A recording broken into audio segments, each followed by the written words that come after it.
ഒടുവിൽ അമേരിക്കയ്ക്ക് സമാധാനമായി. അമേരിക്കൻ ഭരണകൂടത്തിന്റെ വിവേകശൂന്യമായ യുദ്ധതന്ത്രങ്ങൾക്ക് സ്വന്തം സെനറ്റ് തന്നെ കടിഞ്ഞാണിട്ടിരിക്കുകയാണ്. ഇറാനിലെ സൈനിക ഇടപെടലുകൾ അവസാനിപ്പിക്കണമെന്ന നിർണായക പ്രമേയം US സെനറ്റ് പാസാക്കിയിരിക്കുന്നു. ഒരു വശത്ത് ഇറാനുമായി ദീർഘകാല കരാറുകൾക്കായി വൈറ്റ് ഹൗസ് രഹസ്യ ചർച്ചകൾ നടത്തുമ്പോൾ, മറുവശത്ത് അതേ വൈറ്റ് ഹൗസിന്റെ യുദ്ധാധികാരങ്ങളെ വെട്ടിക്കുറയ്ക്കുന്ന പ്രമേയം സെനറ്റ് പാസാക്കുന്നു. ഓപ്പറേഷൻ എപ്പിക് ഫ്യൂരിക്ക് ശേഷം അമേരിക്കൻ രാഷ്ട്രീയ നേതൃത്വത്തിലുണ്ടായ പൊട്ടിത്തെറിയാണ് ഇതിലൂടെ പുറത്തു വരുന്നത്.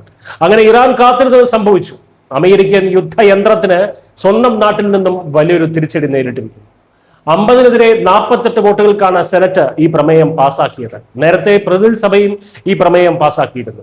ഇറാന്റെ കാര്യത്തിൽ പ്രസിഡന്റ് ഡൊണാൾഡ് ട്രംപിന്റെ സൈനിക അധികാരങ്ങൾ പരിമിതപ്പെടുത്തണമെന്നും കോൺഗ്രസിന്റെ പ്രത്യേക അനുമതിയില്ലാതെ യുദ്ധ നടപടികളിൽ ഏർപ്പെടുന്നത് അവസാനിപ്പിക്കണമെന്നുമാണ് പ്രമേയത്തിലെ പ്രധാന ആവശ്യം. 1973 വാർ പവേഴ്സ് ആക്ട് പ്രകാരം പ്രസിഡന്റിന്റെ ഒപ്പ് ആവശ്യമില്ലാത്ത ഒരു കൺകറന്റ് റെസൊല്യൂഷനാണിത്. അതേസമയം അത് ഭരണഘടനാ വിരുദ്ധമാണെന്നും നിയമപരമായി നിൽക്കുന്നതല്ലെന്നുമാണ് വൈറ്റ് ഹൗസിന്റെ ഔദ്യോഗിക നിലപാട്. കോൺഗ്രസിന്റെ അനുമതി ഇല്ലാതെ തന്നെ സൈനിക നീക്കങ്ങൾക്ക് ഉത്തരവിടാൻ പ്രസിഡന്റിന് ഭരണഘടനാപരമായിട്ടുള്ള അധികാരമുണ്ടെന്നാണ് ട്രംപ് ഭരണകൂടം വാദിക്കുന്നത്. എന്തുകൊണ്ടാണ് ഇപ്പോൾ ഇങ്ങനെ ഒരു നീക്കം ഉണ്ടാകുന്നത്? അതിന് കാരണം പാളിപ്പോയ ഓപ്പറേഷൻ എപ്പിക് ഫ്യൂറിയാണ്. ഇറാനിൽ ഭരണമാറ്റം എന്ന പ്രഖ്യാപിത ലക്ഷ്യവുമായി തുടങ്ങിയ ആ യുദ്ധം അമേരിക്കയുടെ സൈനിക രാഷ്ട്രീയ മുഖത്തിന് വലിയ തിരിച്ചടിയാണ് നൽകിയത്. പ്രഖ്യാപിച്ച ലക്ഷ്യങ്ങൾ ഒന്നും തന്നെ നേടാൻ കഴിഞ്ഞില്ല എന്ന് മാത്രമല്ല, അമേരിക്കൻ സൈന്യത്തിന്റെ ആത്മവിശ്വാസത്തെയും അത് തകർത്തു. ഈ പരാജയത്തിന്റെ ഉത്തരവാദിത്തം ഭരണകൂടമാണെന്ന നിലപാടാണ് സെനറ്റിലെ ഭൂരിപക്ഷത്തിന്.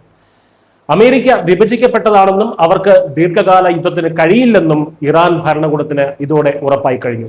അതുകൊണ്ട് തന്നെ അവർ ഇപ്പോൾ കൂടുതൽ ആത്മവിശ്വാസത്തോടെയാണ് നീങ്ങുന്നത്. ഈ പ്രമേയം നിയമപരമായി പ്രതീകാത്മകം മാത്രമായിരിക്കാം, പക്ഷേ ഇത് നൽകുന്ന രാഷ്ട്രീയ ആഘാതം ഒട്ടും തന്നെ ചെറുതല്ല. ഇസ്രായേൽ പോലുള്ള അമേരിക്കയുടെ സഖ്യകക്ഷികൾക്ക് ഇത് നൽകുന്ന സന്ദേശം വളരെ വ്യക്തമാണ്. വാഷിംഗ്ടൺ ഇപ്പോൾ സുരക്ഷിതമായിട്ടുള്ള ഒരു പങ്കാളിയല്ല.